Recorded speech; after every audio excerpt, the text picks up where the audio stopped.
So in terms of arranging the song, when you get to the verse, now you've got your intro, you've got your verse. Obviously, you have to decide. This is a very subjective and difficult thing to explain to people who are trying to write songs for, let's say, not the first time, but are beginners. Pre-chorus or no pre-chorus? Mm-hmm. This is a very, very weird universe, because in the old days, you had a verse, you had a pre-chorus that was its own thing, and then you had a chorus that was its own thing. Then you had these certain kinds of songs where you're talking about a pop song where the verse is sort of exactly the same as the pre-chorus, but the pre-chorus is really just a melody change over the same parts, and then the chorus hits.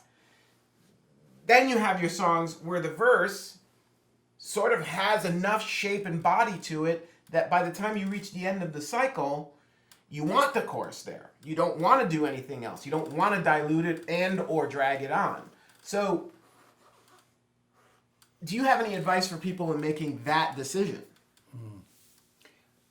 Yeah, so in those scenarios, it's really about, sort of, because the one thing that actually has become much more valuable as of late is the anti-pre-chorus, meaning the like almost the breakdown to almost nothing, because it's like we started figuring out if we had our verse and our verse was here, if you took the pre-chorus down to almost nothing, then the chorus sounded so much bigger because it was almost coming from that space of the negative space there. So really when it comes to pre-choruses, it's more about figuring out and it's almost mathematical. If your chorus is here and your verse is here, do you need the ramp to build into the chorus? Because that's, in the old days, that's what a lot of the pre-chorus was just simply just as it is called, the pre-chorus. Right. In the old days it used to be called the bridge, and because that's what it actually did, was it was the pre to the chorus or the bridge transition to the chorus. So it's more about, there's some simple, and I wouldn't say rules, but there's some simple, concepts. You could say if your verse is really long, if you have an elongated verse, a lot of times if you had a pre-chorus, it's like, it's Sure. like let's get to the chorus. Yeah. Right? Well, yeah. There's been a lot of So times. again, but it's a feel thing on some levels, but Yeah. I think it's a planning thing.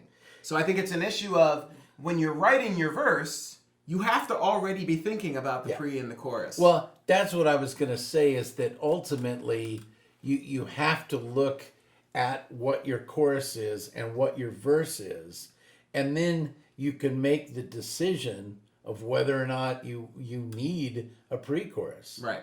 Because the one thing that, I really, and this is sometimes very unhelpful for people, but it's important to understand, there really aren't any absolute rules. Well, of course.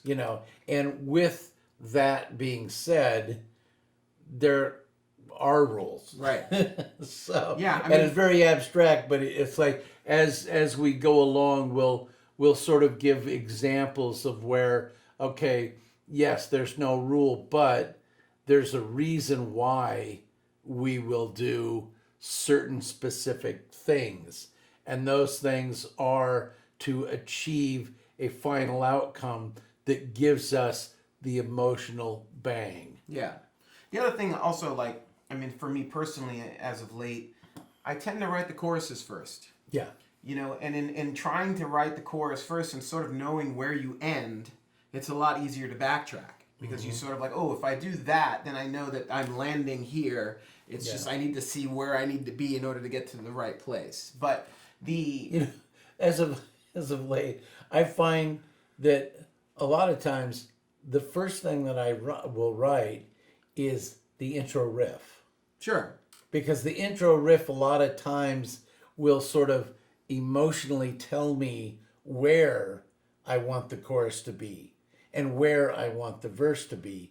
And then if I can look at that and say, okay, if this riff has this much intensity in this kind of way, I can then subsequently say, okay, if the intro riff is pretty heavy and has a lot of movement, then my chorus can afford to be, boom, boom, it can be a little more, legato and held out a bit more. Yeah. So. And I think that the subtext of a lot of this is something that we're going to have to make another video on, which is tempo. Yes. We really have to sort of allow people to understand that the actual rhythm and the BPM of whatever it is that you're working at is so crucial to the arrangement, because if something feels like it's dragging, then you need to work the arrangement so that it doesn't. Yeah. But if you set it at the right BPM, it shouldn't feel like it's dragging. So you have all of these different variables. This is all very, we're skimming across the specifics of a lot of this and trying to get it in 15, 20 minutes so that you have a little bit of an overview. But there are so many specific little instances that we'd like to go into detail when we actually start dissecting songs, because I think that that's going to be very helpful. But we don't want you to come in to see those dissections without at least a lab coat and some glasses that we've given you to understand. So, yeah, exactly. So, on this particular subject, I also want to talk a little bit about the bridge or middle eight, whatever you want to call it. For me, it's my favorite part of most songs because it's just the part where nobody cares. And it's just literally the most creative part of the song is usually the part in the middle where they're trying to push you left or right so that you forget a little bit about the song that you're already committed to. No stress. Yeah. There's no stress on it because it just simply, it can be fun, exciting, a little crazy, a little dangerous. And like I say, and usually what I say to most artists when we get to that part is like, look, if the audience has made it this far, they probably like the song, at least enough to listen through the bridge. But this is a big one too, where when I'm listening through to a whole batch of songs from an artist, and the artist is sitting there, and they look over, and I'm just finishing the first chorus, skip, next song, right? And then they go to me, well, wait a minute, you haven't heard the ending of the song. It's amazing. And I'm like, well, if you haven't got the audience by the end of the song, or subsequently the middle eight, if you haven't got the audience, it doesn't matter how cool your middle eight is if you don't have them by then.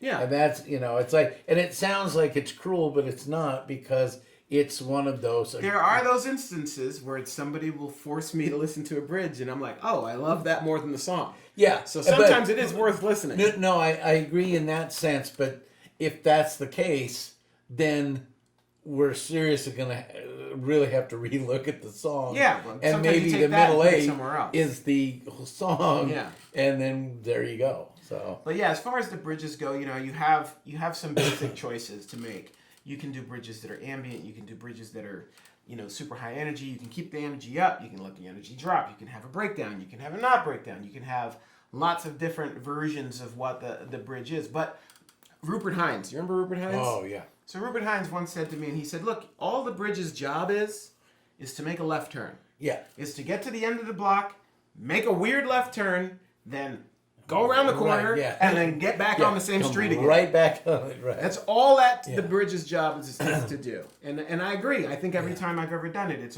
every time you write a song, you always get to that part, and it's like, ooh, what other color or shape can I throw in this to sort of jostle the whole point? And that's why people wonder, it's like, why all of a sudden are they hearing strings in the middle eight? Right, exactly. It's because that's the place.